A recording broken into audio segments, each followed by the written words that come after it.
Hola, qué alegre que estés viendo este video para que estudiemos un nuevo tema juntos. El título del tema para hoy es El fin del tiempo de gracia. ¿Tiene la gracia de Dios un fin?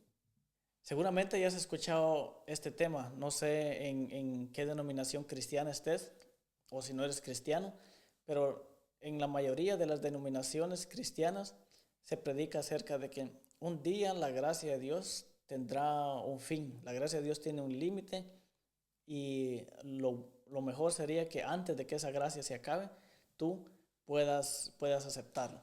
Pues bien, depende de la imagen que tú tengas de Dios, pues así será cómo te sientas o así serán los sentimientos que tengas cuando tú estudies este tema. Si tienes la imagen de un Dios bipolar, pues entonces este estudio, cuando escuches fin de la gracia, te dará quizás miedo, te dará inseguridad, falta de esperanza. Si crees en el Dios revelado por Jesucristo, pues entonces este tema, al igual que todos los temas, para ti será algo positivo. Bien, primero para introducirme en el tema, quiero mostrarte, hay varias creencias o puntos de vista acerca de este tema dentro del cristianismo, pero te quiero presentar las tres creencias acerca del fin del tiempo de la gracia más conocidas, más populares, o al menos las que para mí son más populares.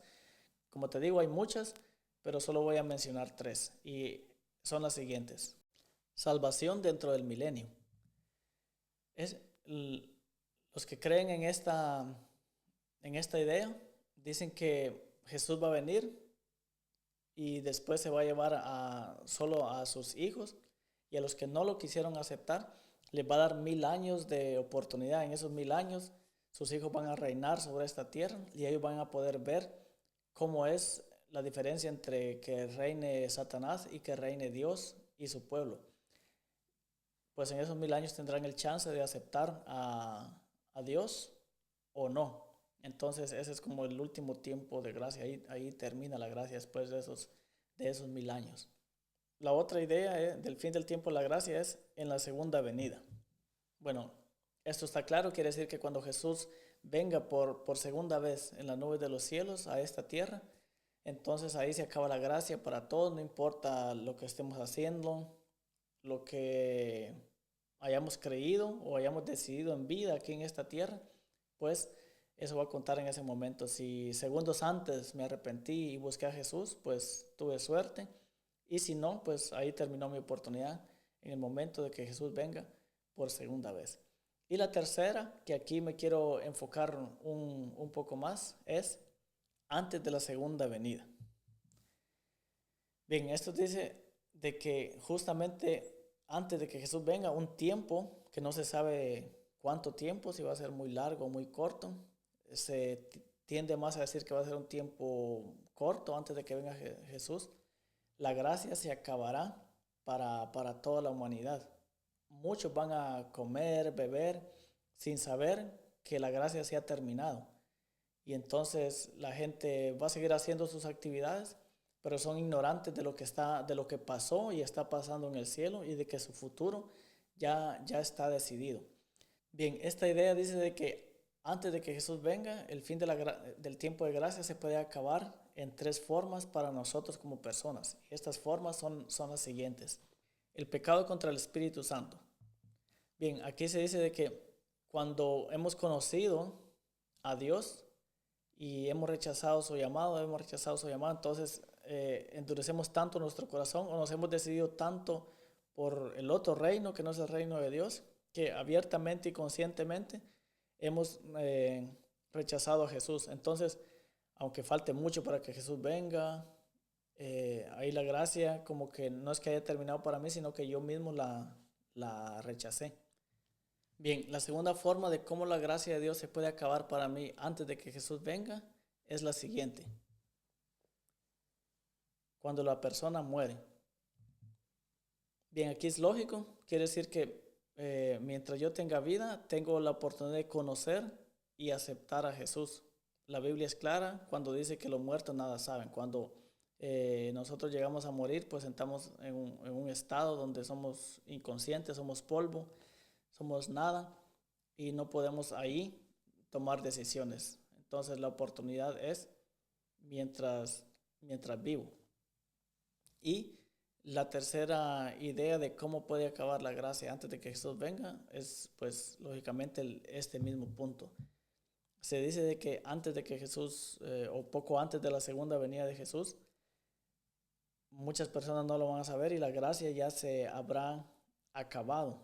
Como dije, algunos lo van a saber después de que este evento llegó, pero la gente va a estar actuando y viviendo como que en el cielo no haya pasado nada. Bueno, de hecho, porque ellos no lo saben. Ahora, mi pregunta es, con este punto, ¿es bíblico eso de que antes de que Jesús venga se va a acabar la gracia?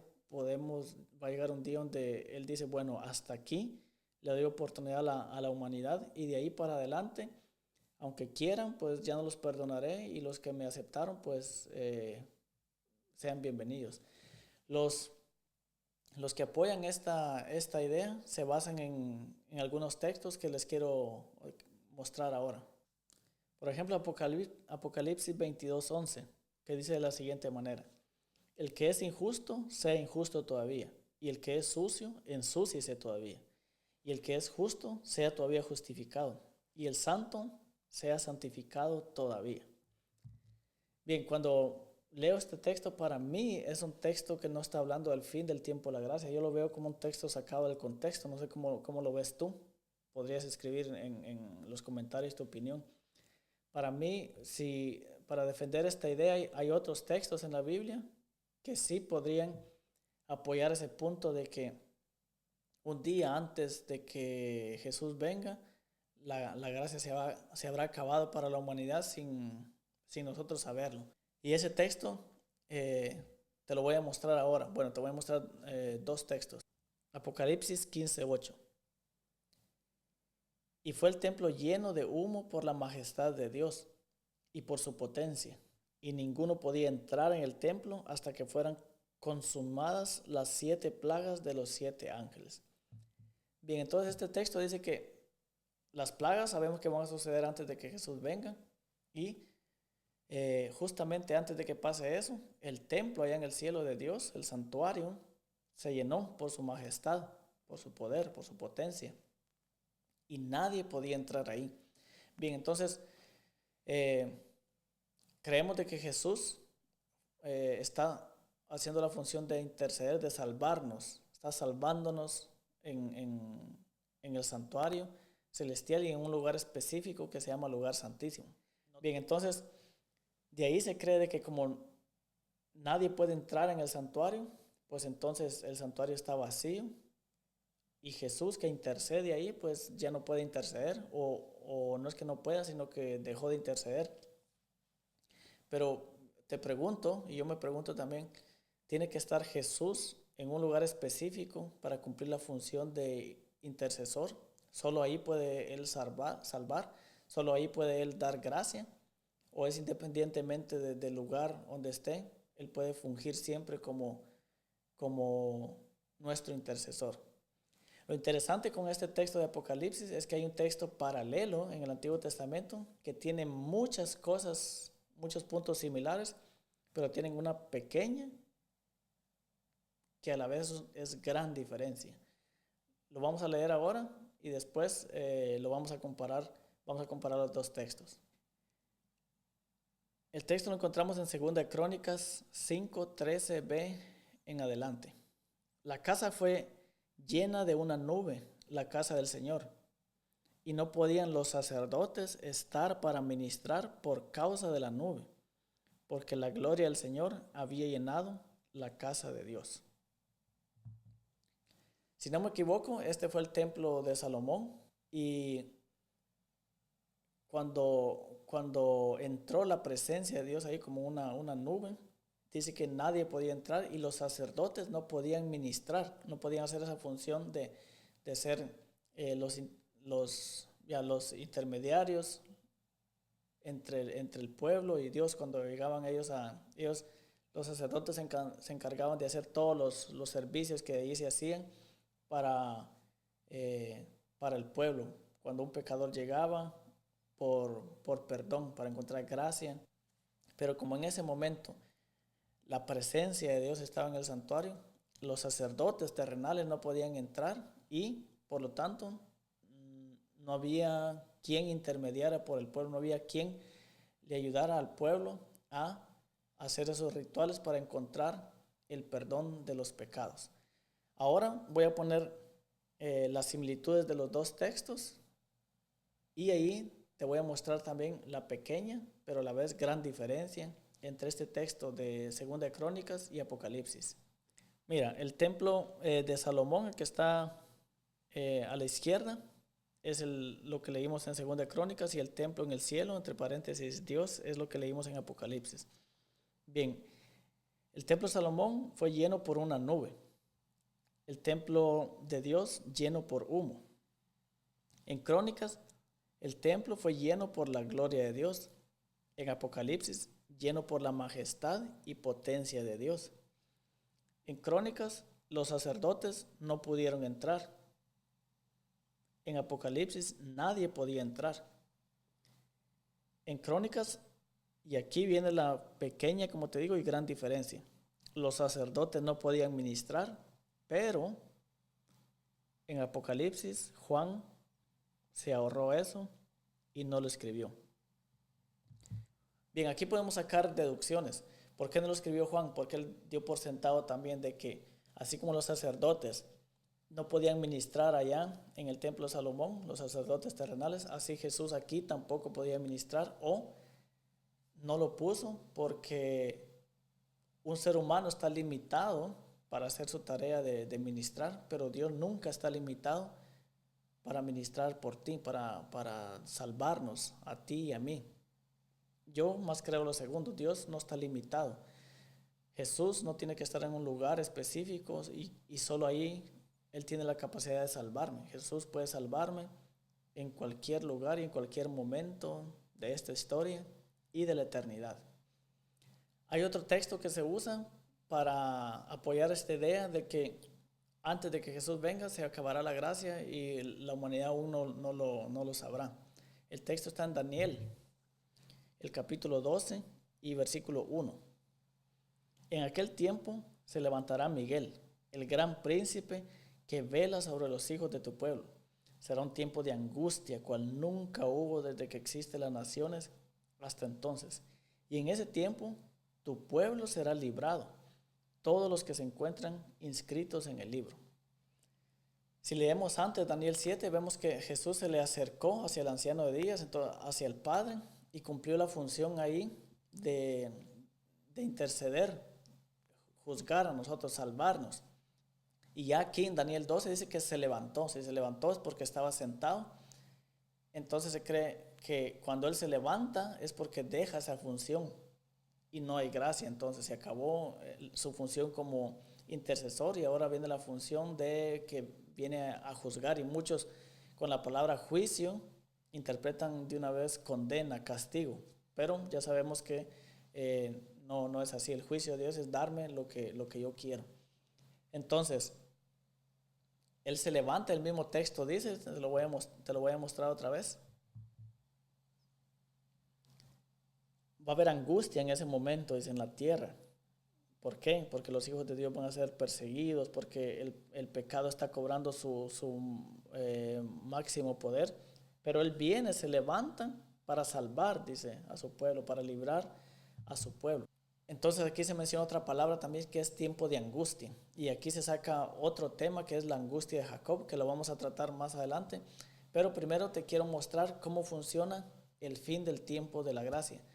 Recuerda que cuando estudiamos un tema en la Biblia, no podemos centrarlo solo en una historia o solo en un libro de la Biblia. Tenemos que ver cómo funciona ese tema, cómo se explica ese tema y qué pasó en ese tema a través de diferentes historias en la Biblia. Y entonces así podemos tener un patrón que nos da una idea más completa acerca de este tema. O sea, cuando solo saco de un libro, de una historia, este tema, pues es como que agarre de un rompecabezas solo una pieza.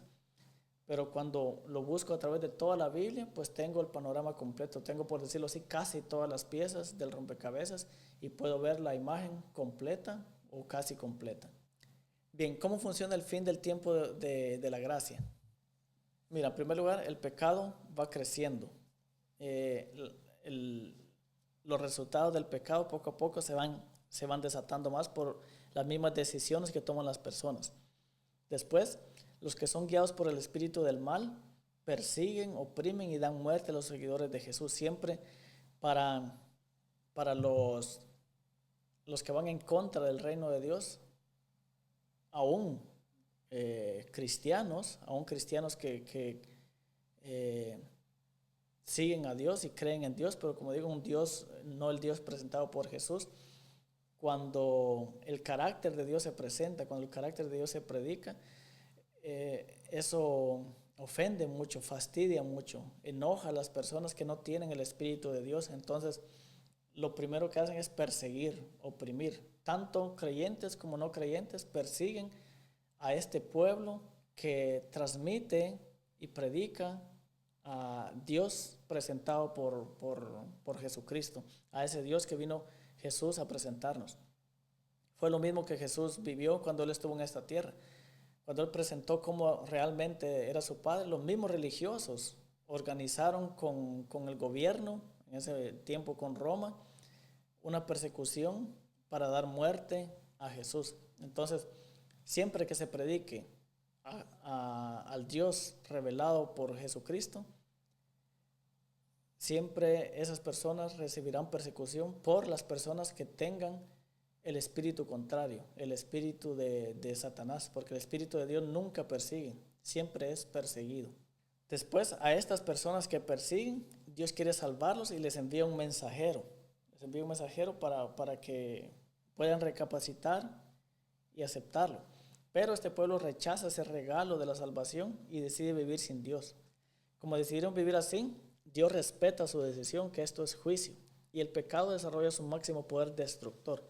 Recuerda que cuando Dios retiene el poder del mal y el poder destructor del pecado en nosotros y en la naturaleza, pero cuando decidimos que no queremos y Dios permite el pecado desarrollarse, pues el poder destructor del pecado es muy grande, del enemigo también. Entonces, pero es una decisión que no es algo que Dios envía, sino es algo que yo le pido a Dios. Eso es juicio, darme lo que yo quiero, y Dios respeta mi decisión, mi voluntad. Y lo interesante es que para los hijos de Dios, o sea, los que decidieron aceptarlo, porque todos somos hijos de Dios, la gracia permanece. Y es algo aquí donde te puedes quedar, ok, aquí es donde hay una contradicción muy grande con lo otro. Porque se ha predicado de que cuando Jesús se levante y deje de estar en ese lugar, en el santuario, en el lugar santísimo, y venga a traernos, pues habrá ese tiempo de angustia, se dice. Angustia tanto para los hijos, para los que aceptaron a Dios y para los que no lo aceptaron. Para los que no lo aceptaron porque aunque quieran arrepentirse, ya no hay oportunidad. Y para los que lo aceptaron porque en ese momento, como ellos están sin Salvador, ellos tienen que llevar una vida perfecta. Ni un pensamiento malo, ni un pecado podría llevarlos a la ruina eterna, a la perdición. Y también van a estar con esas dudas de que sí, he confesado todos mis pecados. Aparte de eso, la persecución por las personas guiadas por el espíritu de Satanás. Entonces, eso es lo que se predica en este mensaje del fin del tiempo de la gracia antes de la venida de Jesús. ¿Cómo te digo? Si lo vemos así, para mí eso contradice mucho el carácter de Dios. Y no creo que Dios pueda ser así. Pero cuando yo estudio todas las historias que hablan de un fin del tiempo de la gracia, veo que el que decidió aceptar a Jesús, a Dios, la gracia permanece para siempre. No hay ni un momento en la vida de estas personas, de estos pueblos, donde la gracia de Dios los haya abandonado y decirles, bueno, de aquí para allá, o este día, esta semana, este mes, qué sé yo, tienes que vivir sin mí. Por tus obras tienes que vivir sin pecado. O otros dicen, con la ayuda de Dios, esa gente va a vivir sin pecado. Veamos solo algunos ejemplos de cómo funciona este patrón del fin del tiempo de la gracia con los puntos que te expliqué anteriormente.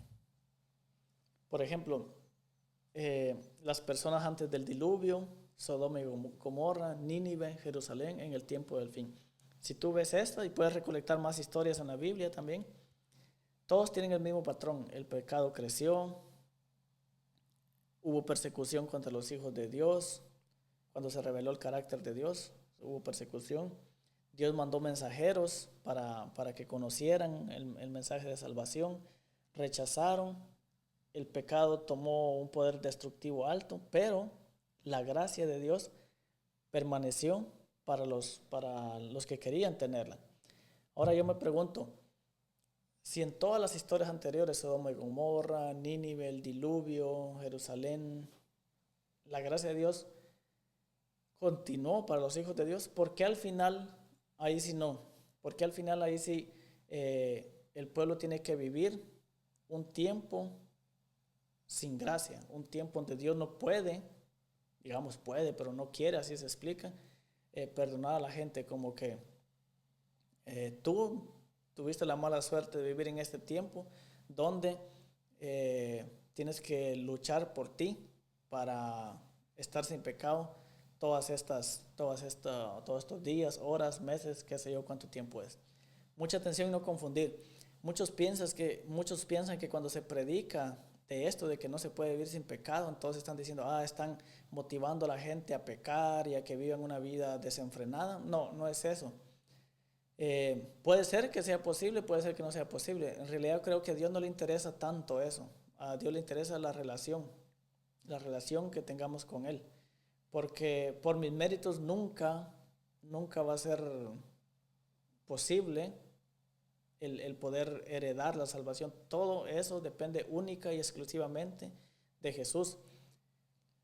Aunque las personas lleguen a un estado donde nunca pequen, pues o aunque las personas lleguen a un estado donde dejen de pecar, ya pecaron en el pasado, ya cometieron con un pecado, eso es suficiente. El pecado dice que mata.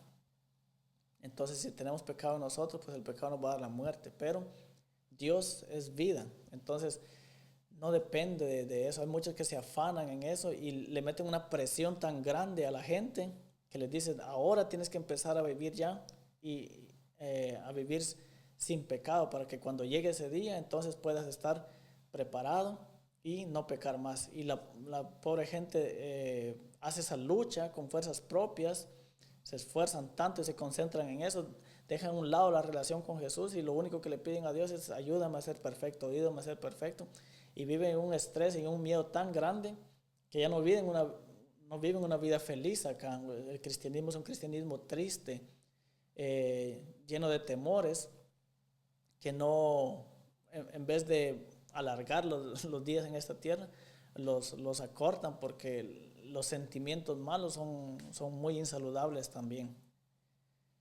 Bien, también les dije que así como en Daniel se mencionaba un tiempo de angustia, se ha predicado también de una angustia de Jacob. ¿Y qué es angustia de Jacob? Es, por lo que dije anteriormente, porque no tenemos intercesor. Dios ya allí no nos va a perdonar los pecados, por eso, por un pecado que se cometa, estamos perdidos. Porque también voy a tener dudas de mi salvación, con el hecho de decir, ¿será que confesé todos mis pecados? ¿Será que le dejé a Dios un pecado y que no lo confesé y por eso me voy a perder? Y porque el pueblo del enemigo me va a perseguir. Pongámonos a pensar en esta idea que se predica mucho. ¿Será que Dios me va a dejar abandonado? ¿Será que con un pecado que yo no confesé, Dios me va a decir, ok, mala suerte, porque no confesaste este pecado, ahora estás perdido, lo siento mucho? Y me van a perseguir? Creo que eso sería como lo de menos, perseguir para matarme. ¿Es Dios indiferente a todo esto? ¿Es Dios realmente así? Yo creo que no. Yo creo que Dios es diferente a como lo estamos predicando. Por eso dije al inicio, el estudio de este tema depende de la imagen que tú tengas de Dios. Así va a ser los sentimientos que vas a tener al final. Sentimientos de angustia, si crees en un Dios bipolar, sentimientos de miedo, de inseguridad o sentimientos de seguridad, de alegría, de felicidad, si crees en el Dios que vino a presentar Jesús a esta tierra. Vamos a ver un poquito, es otro tema en sí, pero así muy resumido, qué fue lo que le pasó a Jacob. Tú sabes que Jacob se le llama el engañador porque él vivió una vida de engaño, progresó a base de mentir, de hacerle daño a los demás, de una forma muy babilónica, podríamos decir. Entonces hubo un momento en su vida donde él fue perseguido por su hermano y su pasado, sus pecados lo oprimían fuertemente. Justamente él tenía estas dos cosas. Estaba siendo perseguido de muerte y él decía, es que mis pecados me están trayendo este daño a mí. Todo lo que yo hice en el pasado, ahora estoy viviendo las consecuencias de esto y estaba en una angustia terrible. Interesante es también que la palabra que se ocupa en Génesis 35:3 y Jeremías 37 para angustia, en hebreo es será, que quiere decir apuro, angustia, miedo, opresión. Pero de ahí se deriva también la palabra tzar, que tzar quiere decir angosto. Es como que Jacob está en una situación, imagínate que tú estás en medio de dos paredes muy estrechas y esas paredes son tan fuertes que tú no las puedes mover, entonces tú te encuentras ahí y para moverte es muy complicado. Solo de pensarlo a mí me da como eso de claustrofobia, es un sentimiento horrible. Pues ese sentimiento tenía Jacob. Jacob estaba muy angustiado, muy triste, estaba paralizado en medio de, por decirlo así, de esas dos paredes de sentimientos de persecución y de el pecado.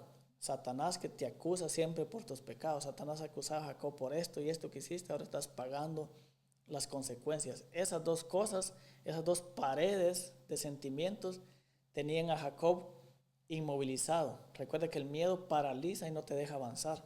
Pero pasó algo muy interesante.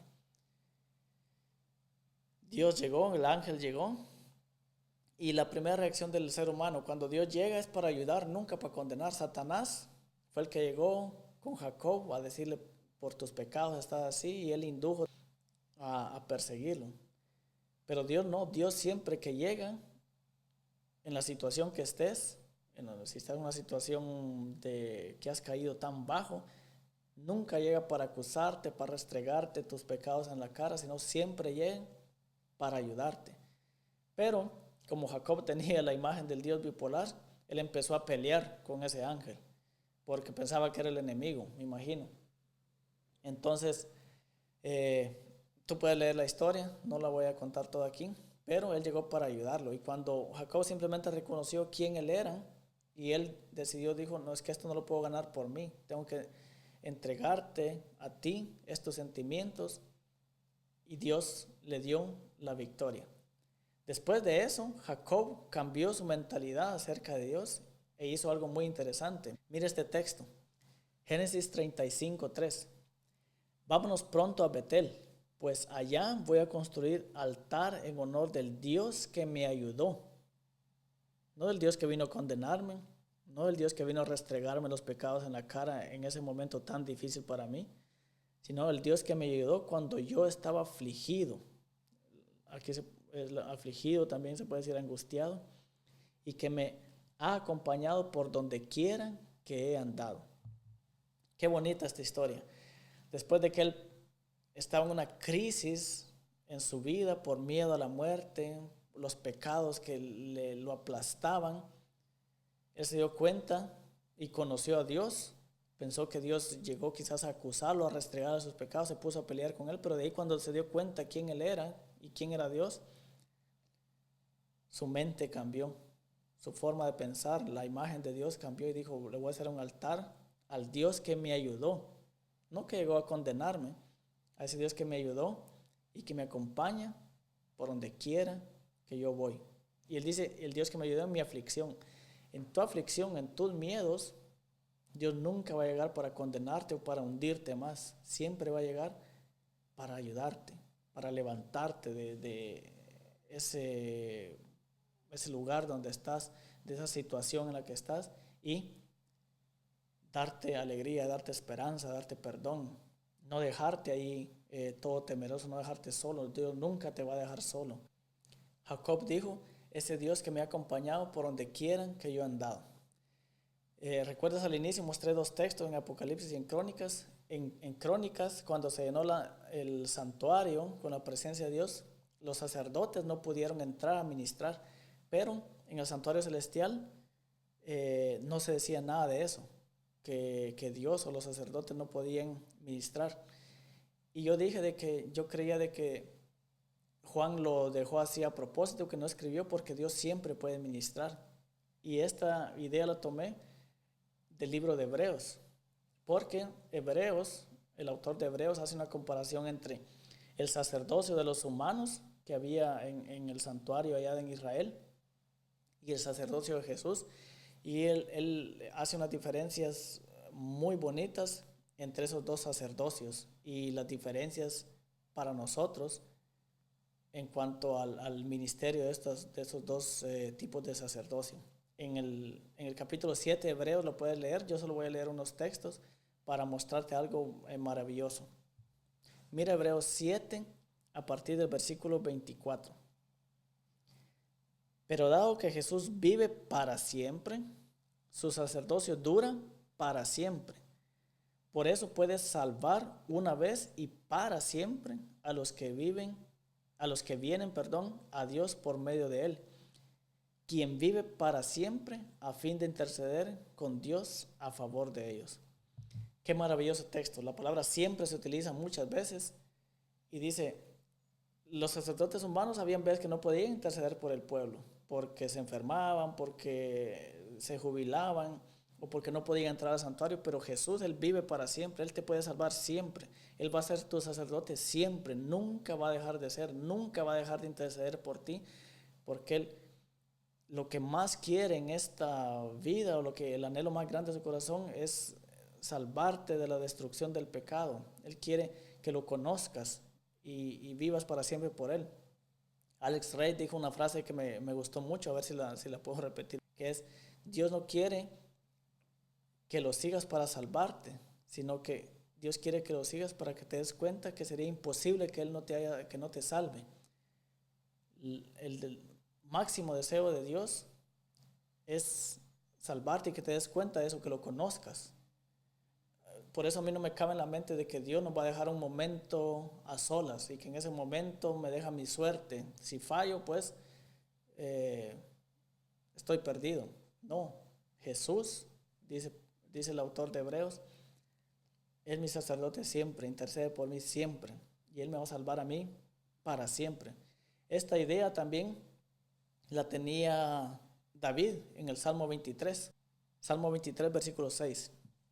Ciertamente tu bondad y tu amor inagotable me seguirán, entre paréntesis, perseguirán, ya les voy a explicar por qué, todos los días de mi vida, y en la casa del Señor viviré por siempre. Lo de perseguir lo añadí yo porque vi en español, lamentablemente no hay ninguna versión que se haya atrevido a cambiar seguir por perseguir. En algunos otros idiomas sí he visto, se atrevieron a poner perseguir, porque el hebreo te da esa opción. El hebreo, la forma que está este verbo es una forma tan fuerte que tú puedes poner sin ningún problema, traducir seguir por perseguir, y esto hace una gran diferencia. La bondad y ese amor inagotable de Dios te van a perseguir todos los días de tu vida, y porque te persiguen te vas a dar cuenta de cómo es Él, vas a estar en la casa de Dios para siempre. Entonces así es Dios. Imagínate ese amor que nunca te deja, nunca te va a dejar, siempre va a estar ahí y te va a mostrar a través de diferentes personas, cosas en su palabra, de que Él te ama y de que Él te quiere salvar y de que nunca te va a dejar y que su gracia está para ti ahí siempre. Ahora, si Dios nos persigue, su amor inagotable, su bondad nos persigue, y un día la humanidad se va a llegar a dar cuenta de esto, Pablo dice de que toda rodilla se va a doblar. Vamos a leer el texto. Filipenses 2:10. Para que al nombre de Jesús se doble toda rodilla de los que están en el cielo y en la tierra y debajo de la tierra, y toda lengua confiese que Jesucristo es Señor, para gloria de Dios el Padre. Eso es algo muy hermoso, cuando el universo entero por fin entienda el carácter de Dios, y cuando no hay persona que, conociendo el carácter de Dios, cómo es Él en verdad, se resista a ese amor. Ahora yo te pregunto, es una pregunta que me la hago yo también y te la dejo, no te voy a dar mi respuesta. Si al final toda rodilla se va a doblar porque entendió ese carácter de Dios y no hay persona en el universo que pueda resistirse a ese amor, ¿qué va a hacer Dios con esas personas? Que al final entendieron, ok, descubriste muy tarde que yo soy amor, te vas a perder, o ¿qué va a hacer Dios? Escríbelo en los comentarios, me gustaría saber tu respuesta. Para culminar, vamos a hacer un pequeño resumen del tema de hoy. Si Jesús deja de tener gracia, dejaría de ser Él, porque Él es un sacerdote para siempre. Él va a interceder por ti siempre. Él te ama y su amor inagotable te va a perseguir siempre. Mientras quieras estar en su gracia, vas a conocerlo más, vas a estar en su amor. Y ese amor es el que va a hacer un cambio en tu vida y te va a hacer una persona diferente. Tú mismo cierras o rechazas la gracia cuando quieres ignorar eso, pues recuerda que Dios te va a perseguir y te va a buscar donde quiera que estés. Dios te buscará siempre. Siempre va a estar detrás de ti. No es que Él sea abusivo, sino que Él, como dije anteriormente, por diferentes personas, cosas, animales, libros, la Biblia, etcétera, te va a mostrar cuánto te ama. Quiere que conozcas su verdadero carácter. ¿Ya lo conoces? ¿Sigues creyendo aún en un Dios bipolar que te ama pero que a la vez te puede castigar? ¿O en un Dios que te ama incondicionalmente y que ese amor que Él te tiene es el que provoca cambios en tu vida? No los cambios que tú te esfuerzas por hacer. Esos cambios ante los ojos de Dios no valen, sino los cambios que son provocados por el amor que has recibido de Él. Los cambios al ver cómo es Él. Tu mente, tu corazón, tu ser, no le queda otra que querer ser como Él. Y ese cambio es el cambio maravilloso. Ese cambio es el que tiene poder para transformarte a ti, por supuesto, pero también poder para transformar a otros, porque tú tienes el amor de Dios en ti. Y es únicamente el amor de Dios el que transforma vidas. Así que espero que con este tema puedas respirar, porque hayan sido buenas noticias, porque tal vez durante mucho tiempo has escuchado de que Dios te iba a dejar solo, de que Dios tiene una gracia limitada para ti o para toda la humanidad. Pues ahora te has dado cuenta que no es así, y puedes contar estas buenas nuevas a los otros. Espero que estas buenas noticias te hagan sonreír y te hagan querer conocer más a Dios, te hagan querer pasar más tiempo con Él, recibir de su amor para poder dar amor a otros, porque es ese amor que tiene poder para sanar. Hay muchas personas con graves heridas en esta tierra, pero Dios ha puesto en ti su amor para que tú puedas ser la sanidad, la alegría, la esperanza de esas personas que ahora lo están pasando mal. Si te sirvió el video, puedes compartirlo para que pueda ser de una alegría, de una bendición también para otras personas. Y gracias por acompañar el video hasta el final. Nos vemos en el siguiente video. Hasta la próxima.